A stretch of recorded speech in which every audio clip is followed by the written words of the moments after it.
Está vendo aquele umbu lá embaixo, à direita do coxilhão?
Trabalho com lã desde a minha infância, porque a minha mãe sempre trabalhou com lã, ela lavava, cardava, fazia acolchoados, fazia fio para fazer peças para o consumo da casa, da família.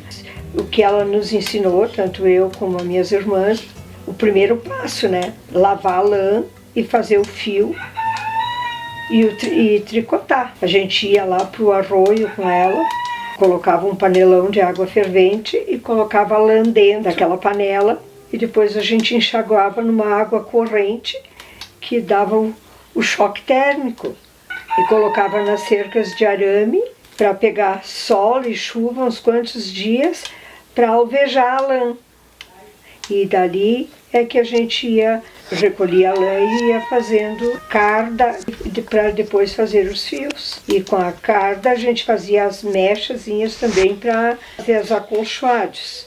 Dias de tempo chuvoso, assim, a época que se trabalhava com a lã. Então uma fazia o fio, a outra cardava, acolchoava as cobertas. As minhas irmãs não gostavam de trabalhar com lã. A que se dedicou sempre mais foi eu mesma. O que eu tenho de ensinamento que a minha mãe passou é uma coisa que eu não esqueço. Foi assim que eu comecei o meu trabalho. Isso já se vão lá quase 60 anos de trabalho.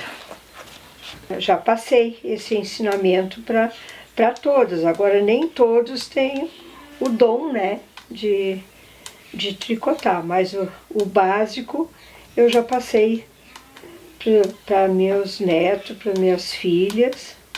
Todas fazem. Todas aprenderam, mas algumas não seguem, né? Isso é uma coisa que eu tento passar. Não pode morrer esse amor que eu tenho pela lã. Alguém tem que ficar de substituta. Isso, porque essa geração nova, eles não têm muito, não gostam muito, não tomam muito gosto por esse tipo de trabalho.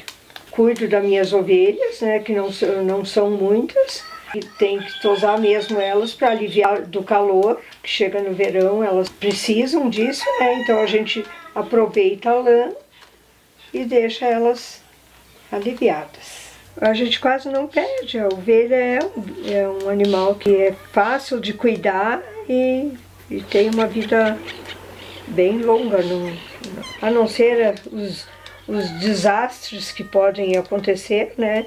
Cachorro nas ovelhas, umas coisas assim. Fora isso, água também, porque a água, elas têm muito medo da água. Se elas caírem dentro da água, aí é difícil elas se defender se elas estão lanudas, né? Não tivemos caso de alagamento nenhum na nossa região aqui, foi um paraíso. Mas mesmo assim aconteceu com as minhas ovelhinhas, que a gente tem um potreiro ali e tem um riozinho. E com aquelas fortes chuvas, a água subiu bastante.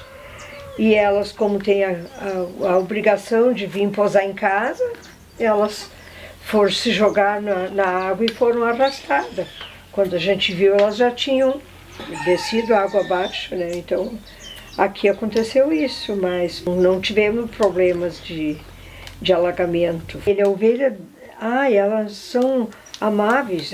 Para mim, todos os dias, quando eu vejo elas ali, que muitos dias vou eu tratar delas, elas são muito amáveis. Você trabalhar com a lã é uma paixão, mas a lã, para mim, é isso. É um amor para a vida.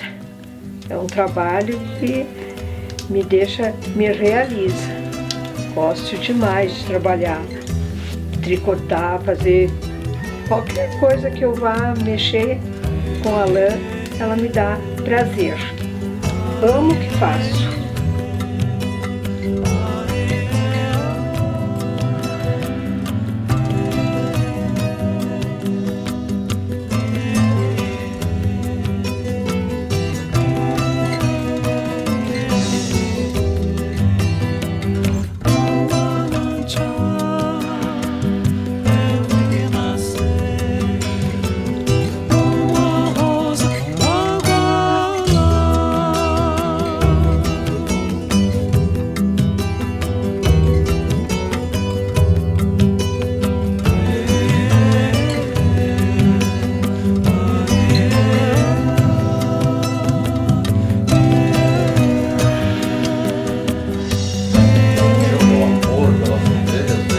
Naquela época de infância, eu me criei junto com as ovelhas.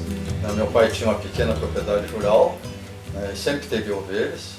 Então aquilo me marcou muito. Então, quando eu vim para São Francisco de Paula, eu já comecei a criar ovelha aqui. Eu comecei com a raça crioula, que é uma raça de ovelha que hoje já tem bem pouco no estado do Rio Grande do Sul. Hoje eu tenho uma mistura de raças Texel com a crioula, o que dá uma lã colorida. Ovelhas que produzem lã preta, marrom, brancas. Na minha propriedade eu alugo casa para turista, então um dos grandes motivos também do pessoal querer vir para cá é para ver as ovelhas. O objetivo hoje da propriedade é ter o Border Collie ainda, meu cachorro velho, o Sultão, e as ovelhas. Fazem parte do meu dia a dia hoje e da minha vida. Qualquer animal que você gosta, você trabalha com carinho, com respeito, né, da melhor maneira possível, para que aqueles animais, eles também sintam o prazer de estarem naquele local junto contigo. É uma coisa nata minha de gostar da criação de ovinos, para mim é prazeroso. O que me chateia bastante é saber que eu tirei aquela lã, durante o ano inteiro cuidei das ovelhas para que desse uma boa lã, tosei as ovelhas, e chega na hora de comercializar, não existe comércio mais para pequena quantidade de lã. Então, infelizmente, eu tenho que jogar essa lã fora. Eu acho um absurdo, é a realidade de hoje, é uma realidade dura e que é difícil da gente entender. A questão é que a lã, ela perdeu a concorrência para os produtos sintéticos. Então hoje, o vestuário, que antigamente nas regiões frias, que é o caso do nosso estado, invernos rigorosos, era utilizada a lã de ovelha, hoje são utilizados sintéticos, a mesma coisa que as nossas cobertas. Todas eram feitas de lã, hoje são feitas de petróleo, sintético. Isso fez com que a competitividade da lã perdesse para o sintético, até pelo custo, e as próprias artesãs, que hoje, como não tem venda, como elas não têm também comércio para o trabalho que elas têm de confeccionar esses produtos, elas também foram abandonando, e hoje nós não temos para quem vender pequenas quantidades de lãs produzidas nas pequenas propriedades rurais. A ovinocultura, ela teve o seu apogeu até que a agricultura se transferiu do Planalto rio-grandense para a região da fronteira oeste e zona sul. E com a ida da agricultura para lá, diminuiu o espaço para a ovinocultura. E aí nesse período, nos anos de 80, ela começou a diminuir o seu número, né, e consequentemente a quantidade de produção de lã. Em São Francisco de Paula, O rebanho era pequeno, logicamente, pelas condições climáticas, muita umidade, muita chuva, mas chegou a ter aqui no município 12 mil ovinos. Tá? Coisa pequena comparada com a produção da fronteira. Nós tínhamos uma cooperativa bem estruturada, que recebia a lã dos produtores, fazia a sua classificação e comercializava com as grandes cooperativas do estado para ser beneficiado. Isso durou alguns anos. Nós tivemos a entrada da agricultura nos campos, que não existia. Quem ocupou bastante áreas nos nossos campos, né, tirando o lugar, evidentemente, da ovelha. Nós temos ainda no município em torno de 10 mil ovinos, né, e não sei até quando que nós vamos ter esses animais ainda pastando e nos encantando nesses belíssimos campos que nós temos aqui em São Francisco de Paula. A ovelha, ela faz parte da minha vida. Junto com as ovelhas, também a criação de cachorros de pastoreio, os Border Collie. Cachorros especialistas no rebanho ovino. São cachorros extremamente obedientes, cachorros muito inteligentes. Né? E nós tivemos, nesta propriedade aqui mesmo, né, um treinamento, eu e meu irmão, nós éramos sócios, nosso uso e também o uso daqueles produtores que gostariam de ter um ajudante eficiente, né, e companheiro como os Border Collie. É uma raça de cachorro que, para ser utilizado numa propriedade com eficiência, ele tem que ser treinado.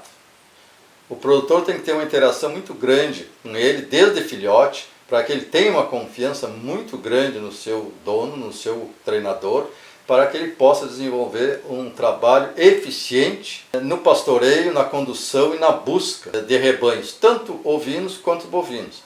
E um Border Collie numa propriedade, ele substitui um peão.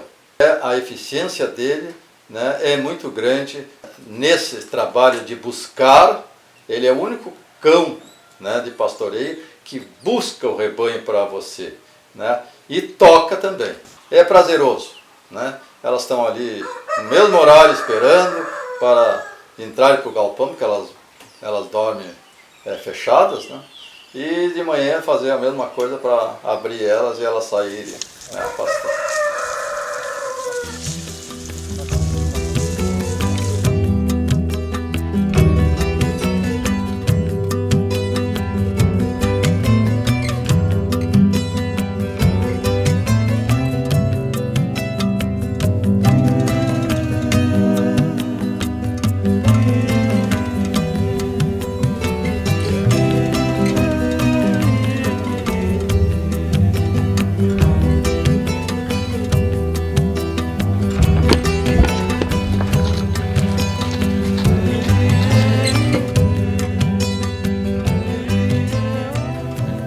Vim parar aqui porque eu sou egresso da cidade de Alegrete, né? Então eu fui criado no meio de estâncias dos meus antepassados, avós, bisavós, principalmente meus tios-avós. E muito cedo eu fiz um pacto comigo mesmo. Eu vou sair daqui, vou conhecer o mundo e um dia eu volto para o campo. Acabei ficando muito tempo fora, né? Quase 30 e tantos anos entre Porto Alegre e outras cidades que eu andei, até que encontrei a minha companheira atual, né? A gente já tinha uma certa idade. Então eu cheguei aqui com 52 anos, né? Viemos, compramos essa propriedade aqui, depois de muito procurar um lugar alto, com vertentes que nunca secam, com uma mata incrível, preservada, e um campo que nunca recebeu uma grama de agrotóxicos. A única coisa que faziam aqui, contrária ao que é original, é fogo uma vez por ano, que é comum aqui nessa região, e excesso de pastoreio animal. E a gente começou a nossa jornada aqui há mais ou menos 18 anos atrás, começando praticamente do zero. A gente juntou os nossos recursos e compramos essa área de terra. Aqui está a 900 metros de altura, o Cerro do Chapéu, que é aqui atrás, alcança mais de 1000 metros, né? De fato, é um verdadeiro oásis, né? E a partir daí, a gente tinha que fazer esse espaço. Por que a gente resolveu criar ovelhas, né? Em especial a ovelha crioula, que poucas pessoas sabem que são as primeiras ovelhas que aportaram nas terras do Rio Grande do Sul, através provavelmente dos jesuítas, né? Eram ovelhas que vieram da Espanha, né? Animais muito resilientes, né? essas ovelhas me chamaram muita atenção, porque crioula quer dizer do lugar, né? Como o cavalo crioulo do Rio Grande do Sul. É algo originário daquele lugar. Elas são muito capazes de sobreviver nesse bioma, né? Eu precisava de uma fonte de proteína, né? E de recursos, né? E da lã. Só que eu tive que refazer toda a minha história com as ovelhas, como eu tive experiências lá na fronteira com ovelhas de outras raças, como Merino, Ideal, Corredale, nos tempos áureos das estâncias gaúchas, onde a lã representava mais de 60% de toda a renda de uma estância. Então isso ficou na minha memória, porque lá eu via como era importante as cooperativas de lã daquela região, em especial a de Alegrete, né? Que dava todo o seu aporte, toda a sustentação básica para os criadores, com carneiros de alta qualidade, com veterinários, com orientação técnica, né? Chegando aqui não encontrei nada disso, né? As entidades tinham aqui bastante fracas, não tinham muita noção, então eu tive que reaprender tudo de novo e adaptar, né, com esses animais que me surpreenderam. Primeiro que elas são muito resistentes, né? Não precisa estar dosando o tempo todo, como era daqui. Ela já tinha passado pelo fogo da seleção natural, né? As mais fortes foram as que sobreviveram, as que viviam com pastos de baixa qualidade, pouco pasto e com umidade, com tudo.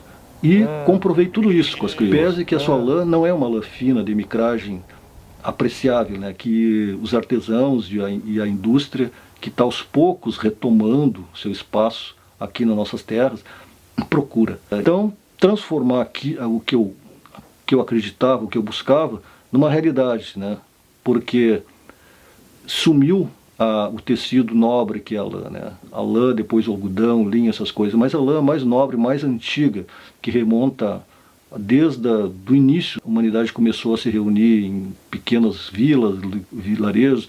A lã sempre teve uma importância capital para proteger do frio, até mesmo do calor, né? Até me falaram que até mesmo no Saara eles usam, né, roupas de lã fria, como eles chamam, para se proteger do sol, porque ela tem propriedades para proteger do frio e evitar que o excessivo calor também atinja as pessoas, né? Então aí começou todo esse trabalho de transformar as ovelhas também numa fonte de renda, numa fonte de alimento e numa fonte de pesquisa, através delas entrar em contato com a existência, né? Com a natureza selvagem, né? Porque elas me ensinaram muito e continuam me ensinando até hoje, né? Muito sobre como é viver em contato direto ao ar livre, num frio extremo como é aqui, temperaturas muito baixas, com neve, geadas, chuvaradas, verões curtos, mas também bastante quentes, né? Até tive algumas ovelhas que não eram crioulas, a diferença era muito grande, né? Porque as ovelhas mais caras, que têm um rendimento maior de carcaça, a lã mais fina, elas exigem muito mais do produtor rural. Então, nas pequenas propriedades, onde tu não tem muita mão de obra, onde depende de ti, basicamente, né, ficaria muito mais difícil. Me voltei totalmente para as crioulas, selecionamos esse rebanho que eu tenho até hoje, uma quantidade agora um pouco menor. A gente aprendeu também a importância do proprietário viver ali, estar sempre em contato com os animais. São seres vivos, então aquele que vai trabalhar com seres vivos não pode se afastar, né? Para ele sair da propriedade tem que ter alguém muito responsável que tenha a mesma visão. Mas para te ter alimento de qualidade, pastagem de qualidade, o que tu precisa ter antes da pastagem? O solo, né? Se o solo está doente, enfraquecido, foi degradado, jamais, mesmo tendo as melhores sementes, vamos ter um alimento de alta qualidade. Os micro-organismos que vivem no solo, né?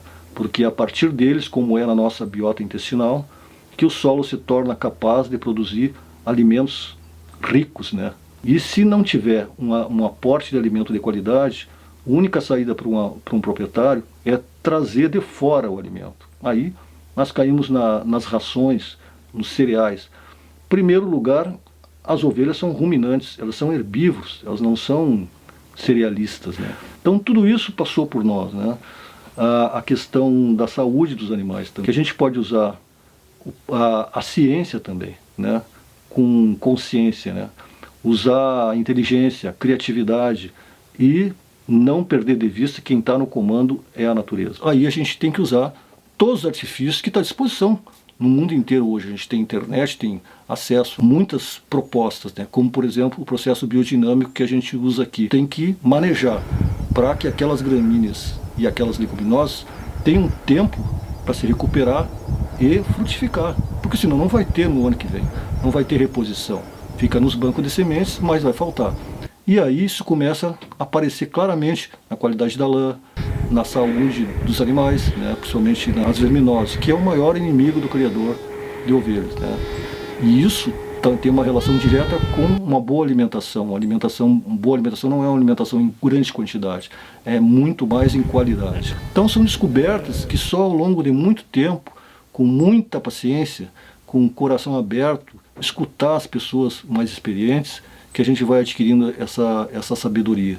E posso hoje, depois de 18 anos, afirmar que é possível, é um tremendo desafio. A gente se torna muito mais sábio, muito mais paciente, muito mais de acordo com a realidade, e transfere essa experiência com o rebanho, né, e com tudo que dele decorre. Então já está mais do que na hora da gente começar a repensar sobre as fibras naturais, em especial, né, porque te dá autonomia para a propriedade, né. Tu crias a ovelha, tem a tua lã, faz teu fio, faz teus feltros, industrializa de certa forma na propriedade, abre espaço para mais pessoas trabalharem, né, e fixa o homem no campo, que esse é o grande desafio. Se a gente não achar um jeito de fixar o homem no campo, quem é que vai produzir alimentos para nós, né? Como é que vai ser? Será que nós vamos esperar isso acontecer para depois sair correndo atrás, como normalmente se faz? Tarde demais, né? E se fixar o homem no campo com práticas que não é contra a natureza, né? Porque a coisa mais estúpida que a gente pode fazer é achar que a gente pode dominar a natureza. Ele não vai controlar nunca, porque é ela que nos trouxe para cá e nos tira a hora que quer. Está aí o exemplo do que aconteceu no Rio Grande do Sul, que aconteceu em outros lugares da Terra. É nós que estamos causando efeitos danosos para nós mesmos por falta de consciência do que nós estamos fazendo. E é possível aos poucos ir migrando. Então temos que tranquilamente conversarmos sobre isso, sem extremismo nem paixões, né? Sem crenças, sim, baseado em realidade, em vivência, em experiência de cada um, de cada grupo, né? Isso a gente tem aprendido aqui e é eterno, nunca está pronto, a gente está sempre tendo novas experiências nesse sentido, mas o resultado é fantástico. E só tem um jeito de saber se eu estou falando a verdade ou estou inventando alguma coisa aqui. Experimente para ver, né? Para viver esse tipo de experiência desafiadora, é muito, muito mais consciência do que outra coisa, né? Profunda consciência. Aí abre as portas para a ciência, para a experiência dos outros, para as trocas, para tudo mais, né? Isso é muito importante, que cada um reflita, né, e tire as suas próprias conclusões.